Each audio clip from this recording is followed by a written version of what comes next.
Oh, hey guys, welcome back to another episode of Hey Guys. Hey, so I've been getting a lot of questions lately about constraints. What are they? When do you use them? How do you use them? What are they good for? Things like that. So I was thinking, why don't I just hop on here to answer those questions? So, that way I don't have to message each one of you back. All right, so let's fire up old Onshape and we'll get on with it. All right, so you can see here what we have here is a mess. It's got some dimensions added in and some that are not. We can fix this whole image and it should look like this by simply using constraints. So I'm in Sketch, I'm in Edit Sketch. The first thing I'm going to do is I'm going to grab this coincidence constraint.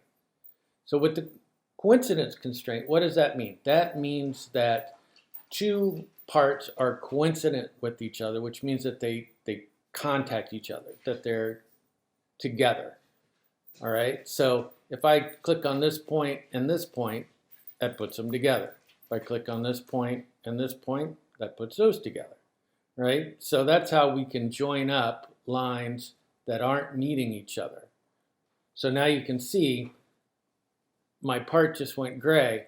All those lines are now connected to each other.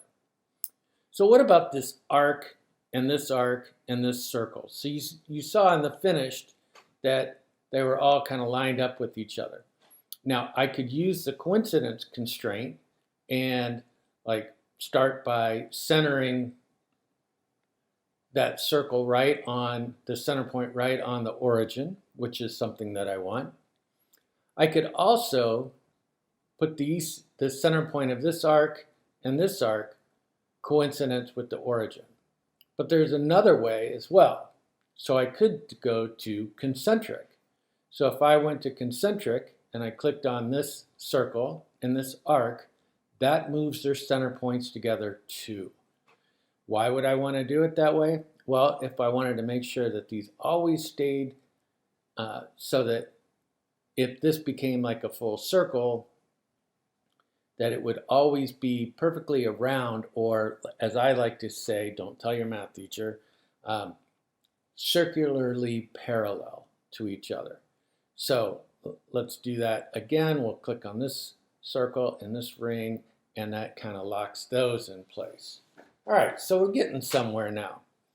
Now let me just show you a couple more things, and then it's going to be up to you to finish this out. So a lot of the different constraints here you're going to use in this.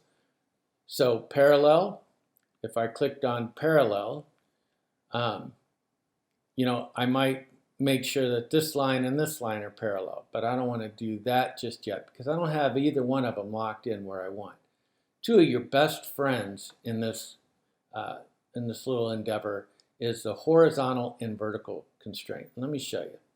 So if I have this line already horizontal, right, and I want to make sure that this line and this line line up to each other, I could start by making that line also horizontal.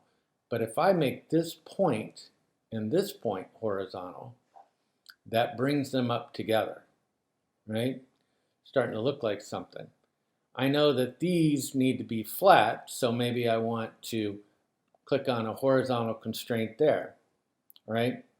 So you get the idea. If 2 points are supposed to match up in a horizontal way, then you want to use a horizontal constraint between the points. Similarly, I can do that with the vertical constraint. So if I click on this vertical constraint and I want to make sure that this point and this point are vertical to each other, all I have to do is click on those 2 points with the vertical constraint and that lines them up, right? Now I'm not so sure that that was the right time to do that move, but you get the idea. Similarly, I might want to use a tangent constraint. So if I know that this line and this arc are supposed to be tangent, and this line is also supposed to be horizontal, I might do that, and that starts to bring things together. Now you might be asking, but now this looks like it's not in line where it's supposed to be. Well, I think I've already given you a hint on how that should be, how you can fix that situation. Don't forget about equal. So I could click on the equal constraint. I know that this line and this line are supposed to be equal, so I could make them equal, right? I could also grab a horizontal constraint, and that brings that down. What about that vertical constraint that I was talking about? Well, maybe now's the time to go ahead and get some of these things lined up with each other. Starting to look a little bit better. And I'll show you one more here. This is how we can move those. And lots of things going on in here with horizontal constraints or vertical constraints. Starting to see what's happening.